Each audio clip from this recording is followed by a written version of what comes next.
and you dumped your soulmate like garbage in the middle of the woods, didn't you, sir? No, ma'am. Just like your phone said you did.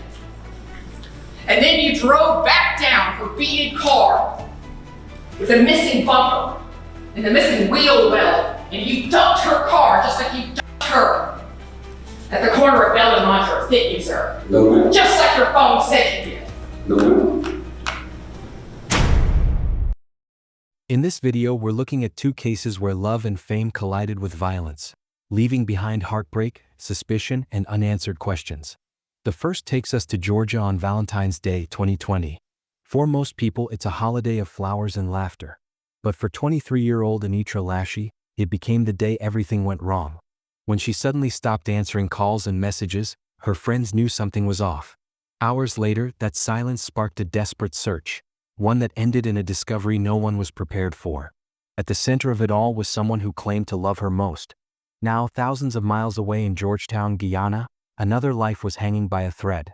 On a quiet Saturday night in Texas Square, 33-year-old influencer Lolita Calendar, known online as Lola Doll, was sitting in her car when a lone gunman walked up and opened fire. Bullets tore through her body, but somehow she survived. As she fought for her life in the hospital, investigators uncovered whispers of high-profile suspects, family conflicts, and power struggles that reached far beyond her neighborhood. Two women, two different worlds, both silenced by violence they never saw coming. These aren't just stories, they're warnings. Let's get into it.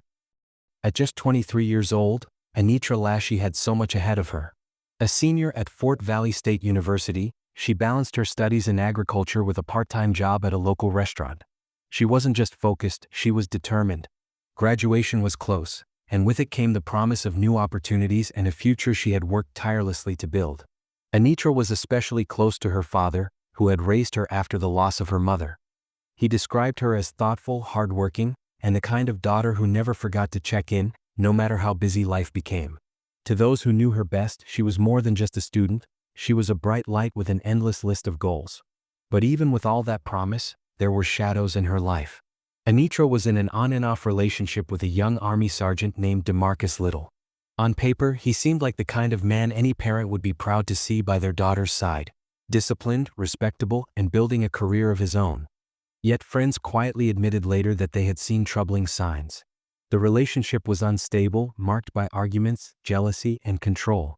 Those close to Anitra couldn't know just how dangerous those warning signs would become. The morning of February 14, 2020, Valentine's Day, should have been lighthearted for 23-year-old Anitra Lashi and her circle of friends. Instead, it began with confusion. Anitra's best friend, Sierra Stewart, woke up late that morning to a ping on her phone. It was a message from Anitra. At first, nothing seemed unusual, just a friendly exchange wishing each other a happy Valentine's Day. But within moments, the tone shifted. The messages coming from Anitra's phone no longer sounded like her. They were blunt, even cold, and carried a strange edge Sierra had never heard in her friend's words before. One message hinted that Anitra wanted to hook up with someone, referring vaguely to a man only as dude. For Sierra, that didn't make sense. Anitra wasn't known for casual encounters. And though her relationship with Demarcus Little, a young Army sergeant, had its ups and downs, everyone knew he was the only man in her life.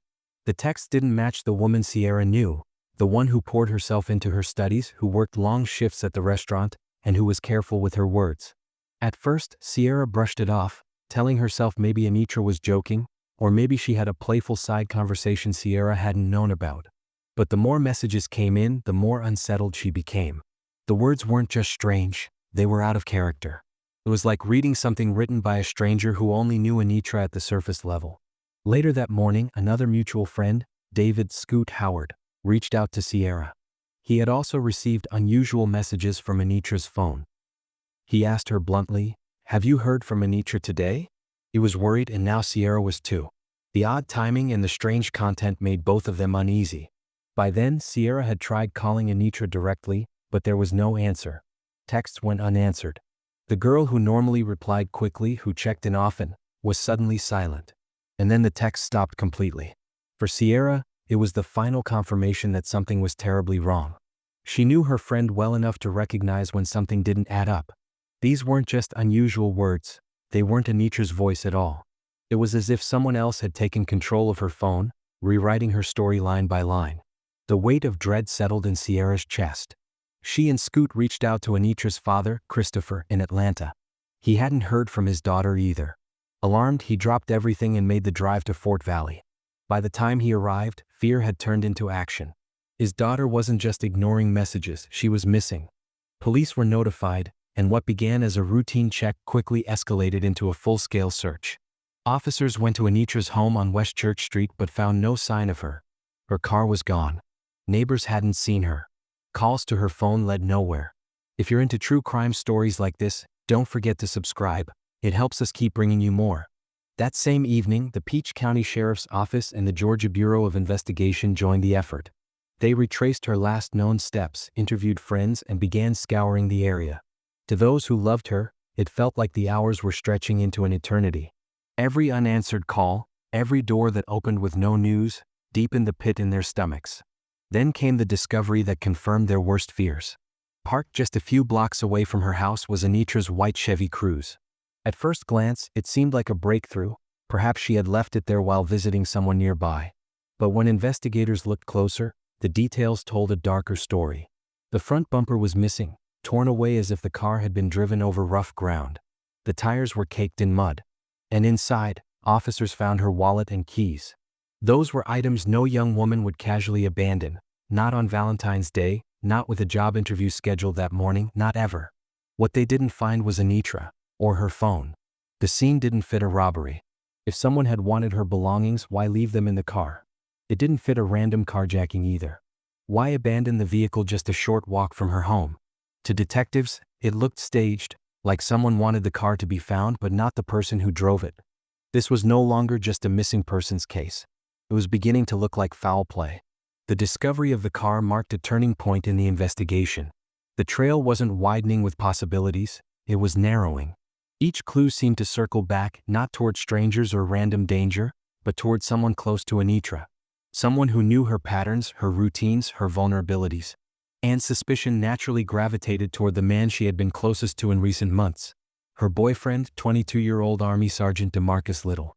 On paper, Demarcus looked like everything a family might want for their daughter. Disciplined, respectable, a soldier building a career. He and Anitra had even shared a bond in loss. Both had lost their mothers young. To outsiders, they might have seemed like two people who could lean on each other for strength. But to those closer to the relationship, the cracks were obvious. It wasn't a steady partnership. It was turbulent, on again and off again, fueled by arguments, jealousy, and control. Friends described it as toxic. And there were red flags too glaring to ignore. Only weeks before Valentine's Day, Anitra's car tires had been slashed. Bricks had been hurled through her windows in the middle of the night. At the time, she told police she didn't know who could have done it. But those who knew the relationship had their suspicions. Later, under questioning, Demarcus himself admitted to it. His reason? He claimed he'd been angry, consumed by rage when he thought another man had been in her house. It was a revealing admission. This wasn't the picture of the calm, disciplined soldier his uniform suggested. This was someone whose jealousy spilled into destruction. And it wasn't an isolated outburst. In messages later presented in court, Demarcus's words to Anitra painted a chilling pattern.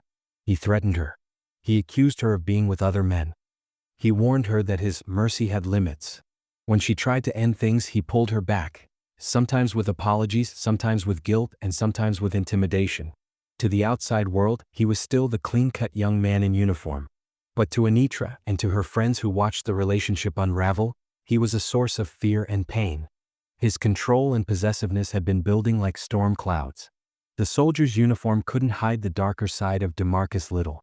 And soon, that darker side would unravel in the harshest light possible. Under investigation, in the courtroom, and through the voices of those who knew the truth he tried to bury. The search for Anitra stretched into the following days. Helicopters circled overhead, scanning the thick Georgia landscape. On the ground, deputies walked miles of back roads, guided by instinct, small clues, and the gnawing feeling that time was running out. It was a Peach County deputy who first noticed the detail that would break the case open. Driving along a rural stretch, he spotted a narrow track veering off the main road. At first, it looked like nothing more than a path pressed into the brush. But to a trained eye, something stood out. The vegetation was bent and broken, as if a car had forced its way through. Curious, the deputy parked his vehicle and followed the trail on foot. The deeper he walked, the clearer it became that something unnatural had happened here. Branches were snapped, tire marks scarred the dirt, and a sense of disturbance hung heavy in the air. Then he saw it, pieces of a broken bumper scattered among the trees. It matched the make and model of Anitra's car. This is the last place she was seen Thursday night about 11:30. Okay. The aunt confirmed she was here with her boyfriend. It's the last place she was seen. So what we're doing today is basically we're fixing to search this house to make sure there's nothing there that we need to see. And we're just going to start from here and work our way out. We got the GSP helicopter flying the woods, just looking for anything we can find. Right now, everybody that knew her is a person of interest until we're kind of whittling that list down. Has the boyfriend been questioned? Yes, ma'am. He's not in custody, is he? No, ma'am. Okay. A few yards further, beneath a rough covering of branches and leaves, lay the discovery no one wanted to make. Concealed in the brush was the body of a young woman. Even before the medical examiner arrived, everyone knew who it was. Anitra had been found. The scene was grim. She had been hidden hastily, her body dragged under the cover of limbs and debris, as if the killer believed nature itself could conceal the crime. The autopsy would later confirm she had been struck. There were signs she had been struck in the head, and clear evidence that she had been moved after death. It was a heartbreaking confirmation of what her father and friends had feared. But for investigators, it was also evidence. A puzzle of broken branches, discarded car parts, and concealment attempts that told its own story. Whoever left Anitra here hadn't acted like a stranger passing through. They had taken time, they had tried to cover their tracks, and they had hoped the woods would swallow the truth. But the woods gave the truth back. The killer thought the branches and shadows would keep her hidden. Instead, every broken twig, every scrap of plastic, every careless choice pointed straight to them. The harder they tried to bury their crime, the closer they pulled the spotlight onto themselves. The killer tried to cover his tracks, but every attempt only led closer to him. When investigators sat Demarcus Little down for questioning, he carried himself the way one might expect from a young army sergeant, calm, composed, steady. He insisted he had no idea what had happened to Anitra. He said he last saw her on Valentine's morning, leaving for a job interview. To anyone who didn't know the details, his story might have sounded convincing. But detectives had already begun piecing together contradictions. The timeline didn't add up. Anitra had indeed scheduled an interview that morning, but by the time Demarcus claimed she left his aunt's home, she would have already been hours late. No one at the interview ever saw her. As the questions grew sharper, Demarcus's calm exterior began to crack. Under pressure, he admitted something investigators already suspected. Weeks earlier, he had vandalized Anitra's car and thrown bricks through her windows. He framed it as a moment of poor judgment, a reaction of rage when he believed another man was in her house. But to detectives, it was more than a lapse in judgment. It was a window into his mindset. This wasn't a soldier who embodied discipline and control. This was a young man consumed by jealousy, capable of violence when he felt rejected. And as the interview continued, his story unraveled further. His version of events shifted slightly each time, details blurred, and his explanations grew weaker. He denied harming Anitra, but the evidence already found, the car, the phone, the concealment of her body, pointed toward someone who knew her intimately, someone who had reason to silence her. Demarcus didn't realize it yet, but his lies could only stretch so far. Others knew pieces of the truth he was trying to bury, and soon one of those people would step forward to tell the story he couldn't escape. Among those drawn into the investigation was Javon Abram, a longtime friend of Demarcus. To outsiders, the two were inseparable. Javon wasn't just a buddy, he was like a brother. They went to parties together, drove the same streets, shared confidences most men their age would keep locked away. At first, Javon defended him. He stood by the idea that Demarcus couldn't be responsible for something so horrific. But as the investigation deepened, cracks formed in his loyalty. Javon knew more than he had admitted. And eventually, with pressure mounting, he told investigators the truth that would turn the case upside down. I was highlighting that I was talking to him, and she was like, trying to tell her how I feel about how, how much I love her and stuff. He was like, she ended up laughing in my face. He was like, Brian, I don't know what happened. I just blacked out. And I don't hear it. And he was like, When he was like, after that, like, he just grabbed her and started choking her. Yeah. At one time, she just stopped fighting. So he felt like she had wanted to be home, or she wanted to go with her mom. And that she fought at first, correct? Yes, ma'am. And then he said to you that it looked like she just gave up because she wanted to be with her mother, Yes, ma'am. and that's her mother who's dead. Yes, ma'am. In court, Javon recounted the chilling conversation he had with Demarcus after Anitra disappeared. Demarcus, he said, confessed that he had poured out his feelings to Anitra, telling her she was his soulmate, the one he couldn't live without.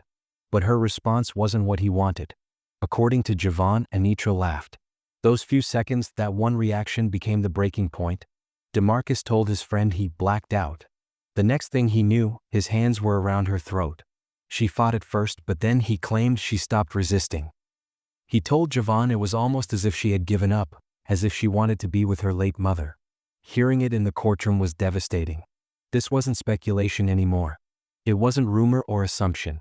It was a confession delivered by the man closest to Demarcus, someone with nothing to gain by betraying him, except for the truth. For Javon, testifying meant severing the bond of brotherhood. For Demarcus, it was a betrayal deeper than any cross-examination could deliver. He had trusted Javon, leaned on him, and even involved him in the hours after Anitra's death. Now that trust had turned into the most damaging testimony of all. The truth from a friend's mouth carried more weight than Demarcus could withstand. And once Javon spoke, the image of the calm, disciplined soldier collapsed for good. When the trial began, Demarcus's defense team painted him as a model soldier, a disciplined young man with no criminal record, someone who couldn't possibly be capable of murder. And you got back in Anitra's car and you drove it over ditches and trees, causing the bumper to fall off, causing everything else to break apart, and you dumped your soulmate like garbage in the middle of the woods, didn't you, sir? No, ma'am. Just like your phone said you did. And then you drove back down her beaded car with a missing bumper and the missing wheel well, and you dumped her car just like you dumped her at the corner of Bell and Montrose, didn't you, sir? No, ma'am. Just like your phone said you did. No, ma'am. His family and supporters echoed that image, insisting he was misunderstood, even wrongfully accused. But the prosecution pulled back the curtain on a very different story. They laid out a toxic relationship built on control, jealousy, and threats. They showed the jury messages where Anitra begged for distance, called him manipulative, and said she was tired of the abuse. They revealed how Demarcus threatened her, sometimes directly, sometimes by hinting at violence toward anyone she might see. The digital evidence told its own story. Location data tracked his movements on the very day Anitra disappeared. Texts from her phone didn't match her voice. They matched his alibi unraveling. And then came Javon's testimony, placing Demarcus not just near the crime but inside the moment itself. You're getting this message. What were you thinking? This ain't her. What y'all doing? Does it look like she's trying to break up with you? Yeah, it like we go together, but it wasn't like that. Okay. Every digital footprint, every message, every contradiction led to one undeniable conclusion. Demarcus Little had killed Anitra Lashi. After days of testimony, the jury had little doubt.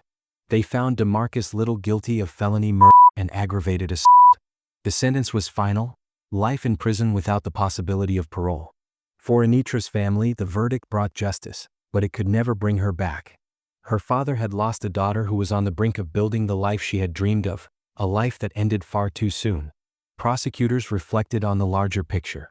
They spoke about the cycle of abuse, how it rarely begins with violence but with control, jealousy, and manipulation. Victims are pulled back into relationships again and again until the threats escalate into something irreversible. Anitra's story is a heartbreaking reminder of that truth. Sometimes, the greatest danger doesn't come from a stranger in the dark. It comes from the person who insists they love you most. On a quiet Saturday night in Georgetown, the streets of Texas Square were supposed to be calm.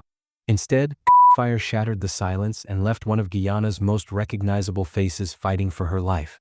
A 33-year-old woman, Lolita Calendar, known to thousands online as Lola Doll, was sitting in her car when a lone gunman walked up, opened fire, and vanished into the darkness on a waiting motorcycle. The bullets tore through her body, neck, face, hands, and leg, yet somehow she clung to life. Rushed to the hospital in critical condition, Lola's story didn't end there. Because even as doctors battled to keep her alive, another drama was already unfolding. Whispers of suspects, high-profile names surfacing, and questions no one seemed ready to answer.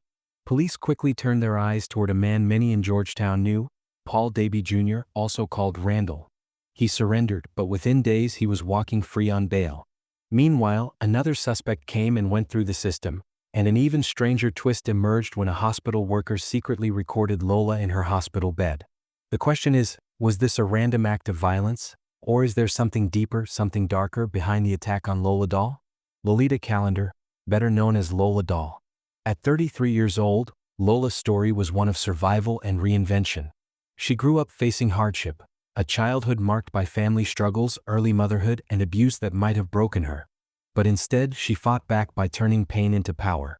Through makeup artistry, music, and social media, she built herself into a bold and fearless personality, known across Guyana for her style, her defiance, and her refusal to be silenced.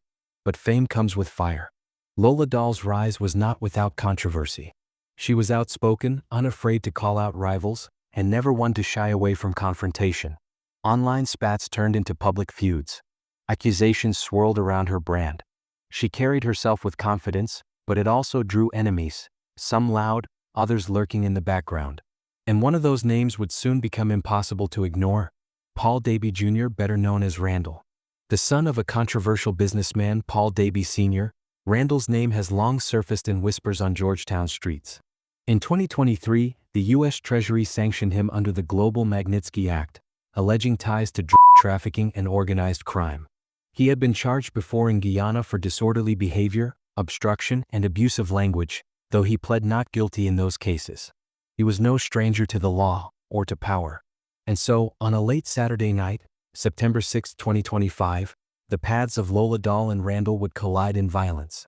The CCTV cameras tell part of the story. Lola sat in her car outside her home in Texas Square. A motorcycle pulled up. A lone gunman dismounted, walked straight to her window and opened fire. Multiple rounds tore through the glass, striking her in the neck, face, hands, and right leg. The shooter then jumped back on the motorcycle and vanished into the night. Somehow, Lola survived long enough to be rushed to Georgetown Public Hospital. Her condition was critical, but her survival, and what she may have said before losing consciousness, would ignite an investigation pointing directly at powerful names. And in a country where crime often collides with politics, money, and influence, one question remains: was Lola Doll targeted simply because of her outspoken persona? Or was her shooting tied to something far bigger, buried deep in Guyana's underworld? She can be seen rushed to the hospital, her body bloodied, her future uncertain. Doctors at Georgetown Public Hospital worked frantically to stabilize her, while outside, whispers about who could have wanted her were already circling. Police later identified Paul Davy Jr., also known as Randall, as a suspect. He eventually surrendered to authorities, flanked by his lawyer, in what felt less like fear and more like strategy. Investigators began poring over CCTV footage, eyewitness accounts, and ballistic evidence, trying to stitch together the sequence of that violent night. But as the evidence surfaced, so did deeper questions. Why her? Why Randall? In the weeks before the shooting, Lola Doll had spoken openly about threats. She mentioned conflicts with a woman named Sonia, who shares a child with Randall. Online harassment, messages dripping with menace, and direct warnings had all been part of Lola's reality. On live streams, she even claimed Randall knew about these tensions and had allegedly placed a hit on her after she made comments about him and his relationships with women. Whether those statements were bravado or chilling foresight, no one can deny that they set the stage for the tragedy that followed. But this is more than just a shooting, it is a collision of fame, crime, influence, and power. On one side, a popular entertainer whose life played out publicly. On the other, a man with international attention, already sanctioned by the United States for alleged drug trafficking and corruption ties. When someone of Randall's stature is named in an attempted murder investigation, it's not just a case, it becomes a national spectacle. Every move is scrutinized, by the media, by law enforcement, and by a public desperate for justice. The truth, when it comes, will ripple far beyond East Ruimveldt. This is not just about one woman's survival, it's about how deeply crime, politics, and power are intertwined in Guyana. For now, Lola Doll remains in the hospital recovering from her wounds. The road to justice is uncertain, and the answers may prove more dangerous than the questions. But one thing is clear, this case has already left a scar on Guyana's history. Our thoughts and prayers remain with Lolita Callender aka Lola Doll, as she continues to fight her way back. Stay safe out there, and we'll see you in the next video.